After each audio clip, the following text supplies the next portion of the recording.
All right, in this situation we have a tank with a square base, and is to hold 10,000 cubic feet of water, right?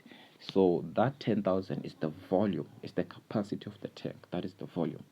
Oh, okay, we'll talk about that. But the metal top costs $6 per square feet, and the concrete sides and the bottom, they cost what? $4 per square feet. So what dimension X and Y yield the lowest cost? Remember, when they talk about the lowest cost, they are simply asking you what dimension X and Y will minimize the cost, right? That is to tell you that the values are minimum, right?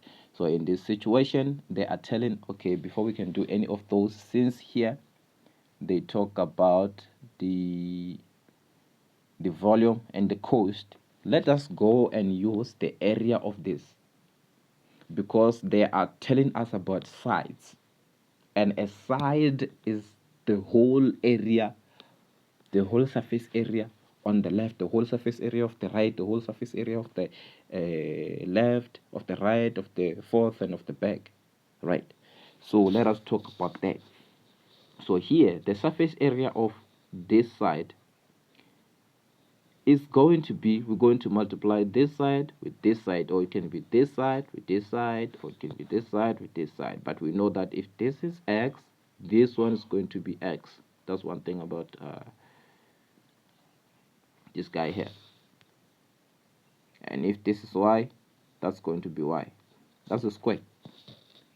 Okay, so this is x, and they said our height is y,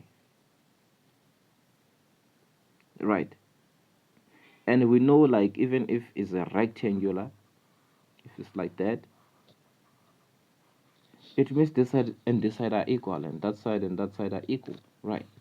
Okay, so let us proceed forth. So we'll multiply this side with this side to find the surface area of only this side. This is gonna give us x, y. Let us come to this side. You see that you multiply this and this is gonna give you another xy. Let us come to this side that is facing us. Is gonna be this side, and that side is still xy. So how many sides do we have? We have 4. So this is gonna be 4xy, right? So let us look at the bottom. The bottom does not have a height. It is lying parallel. It is laying parallel to the surface, right? So it's going to multiply this side with this side, which is x and x. It's gonna give us x squared. When you look at the top, it's still gonna give us x squared too, because it doesn't have a height. It multiplies this side and this side. There is no y there. Both of them are x's, right? So we come back. We say the cost. We are talking about the cost, right? So remember, when they tell us that what dimensions x and y yield the lowest cost, it means our formula is going to be in the form of cost. But if they say area, it means our formula must be in the form of area, right? So here they say cost, so we are going to use cost as the subject of the formula, right? So here we let us begin by the top metal is $6, and a top, remember the surface area of the top is x squared, so this is gonna be 6x squared, right? So they said the sides and the bottom, they both of them are $4 per square feet. So let us talk about the bottom for now. The bottom is gonna be 4, and then we take this area for the bottom, we assign it 4 there. And the next one are the sides, right? The size, they said they cost $4, so we're gonna put 4 here, and then we're gonna put 4 multiplied by xy there. This is like, okay, this is the cost. Okay, let me put it like this. This is the first side, this is the second side, this is the area of the fourth side. We are right, we have 4 sides. Okay, So when we add them together, they give us this. Then we'll multiply it by the cost. This is gonna give us 16. This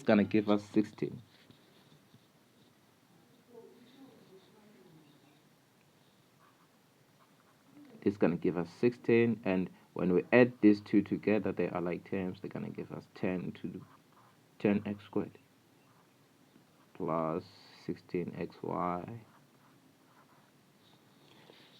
Right, and we can say this is our first equation.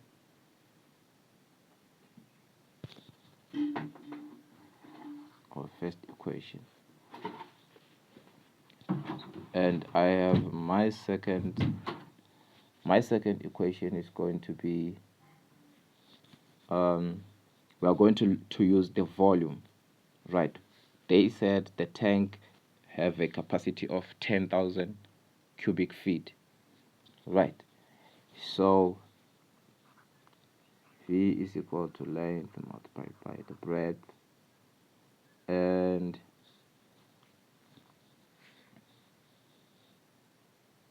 the height. We have a height in this situation, and the height, right? They said the volume is 10,000 cubic feet, and the length is x, the breadth is x, and the height is y. So x and x, when we multiply them together, they give us x squared. So we're gonna write x squared here. When we divide by x squared, we're going to have x squared. We divide by x squared here. X squared will cancel, x squared will be left with y. So this will be our equation number 2. So we substitute equation number 2 into equation number 1.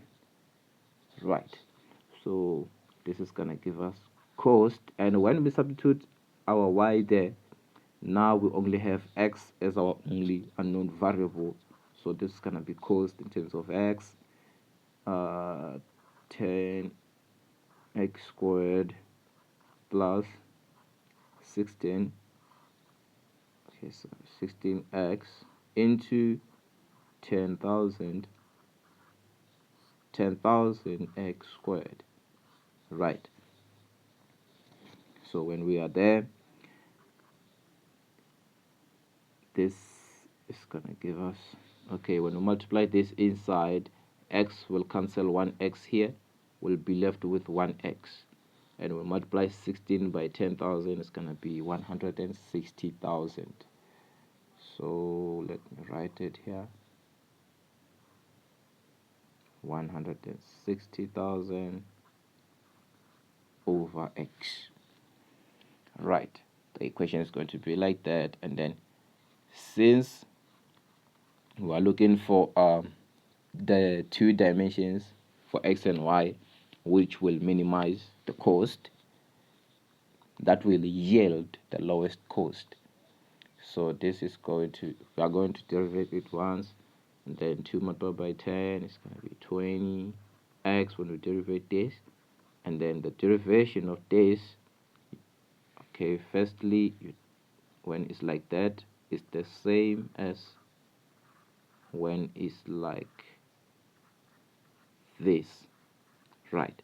And we know that 1 to the power, 1 over x is the same as x to the power negative 1. So we come here and write negative 1,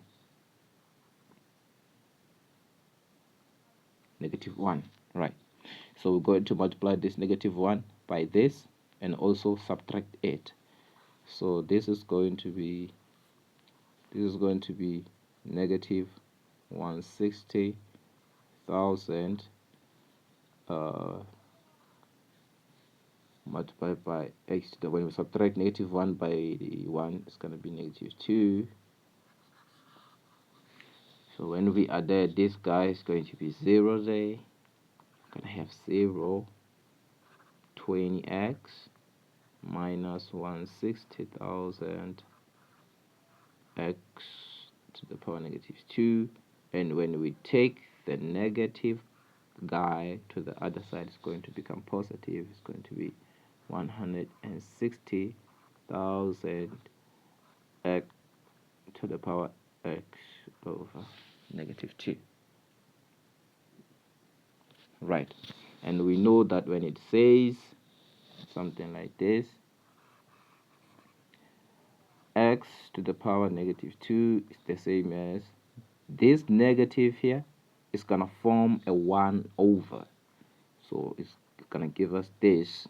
So whatever that is at the base there is gonna be there, and this exponent, the number of the exponent is going to be the number of the number of the base. Right, so it means we're going to have 1 over x squared multiplied by, for this part, multiplied by 160,000. So when we multiply this together, this is going to multiply that.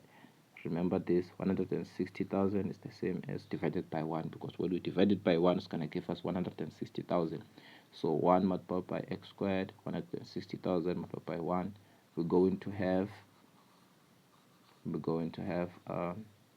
160,000 all over x squared is equal to 20x. Right, so we multiply 20x by x squared, we're gonna have 20x cubed is equal to 40,000. I mean 160 is not 40, it's 160. So when we divide 160 by 20, it's gonna give us 8,000. When we apply a cube root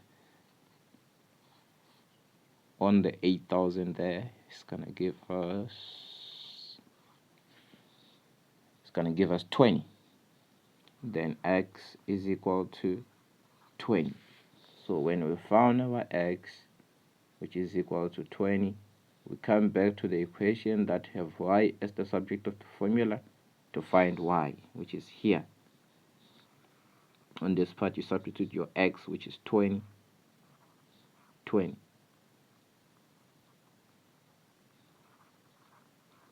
Substitute your x there. It's gonna give you a number, and that is gonna be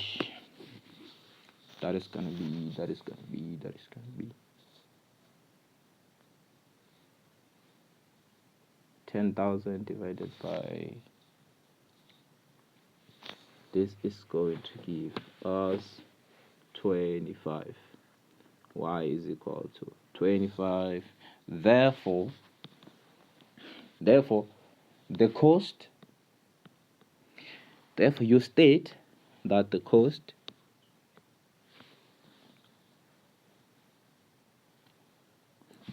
will be lowest, the cost will be the lowest when x is equal to 20 and y is equal to 25.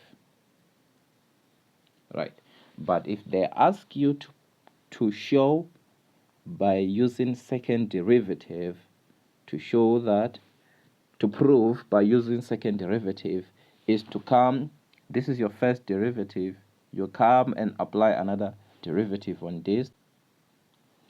So you're going to apply a second derivative here, is equal to, when this one is going to give us 20, and then when you derivate this, -2 multiplied by -160 is going to be positive. Okay, this is going to be 0, this is going to be 12, going to put 2 there, this is going to be 2, so we're going to write 3 like that, and this is going to be x to the power -3. Right, so after doing so, you take that value of x, you take the value of x that you found, which was 20, you substitute it here. So in this situation, when you get a value that is greater than 0, it means this value of x is a minimum.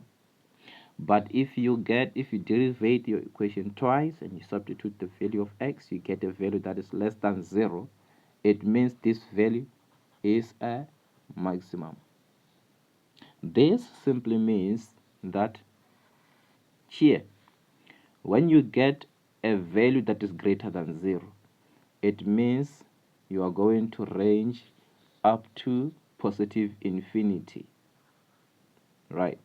But when you get a value that is less than 0, it means it's going to begin at negative infinity up until this value, up until that value that you found, right? So here it's going to be that x, and then here's going to be that x. So this simply means if you get a value that is greater than 0, this value is a minimum. This value of x is a minimum. This shows you that if you can get 20 here, you can see that it is bound here. You begin from 20 up until positive infinity, which means you are going to range from 20, 21, 22, 23, and you can see any number that is at that side on the right of 20 is bigger than 20. So 20 is the least.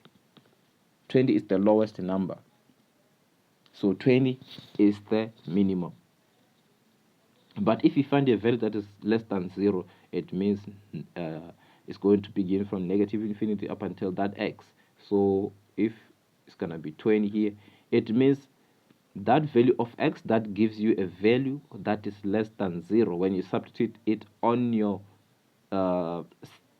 second derivative equation, and you get a value that is negative or a value that is less than 0, it means this number is negative because you're going to range from negative infinity up until that value. You can see that any number below 20 is going to be, it's less than 20. This is the largest number. So this, it means the value of x is maximum. Right. I hope you understand.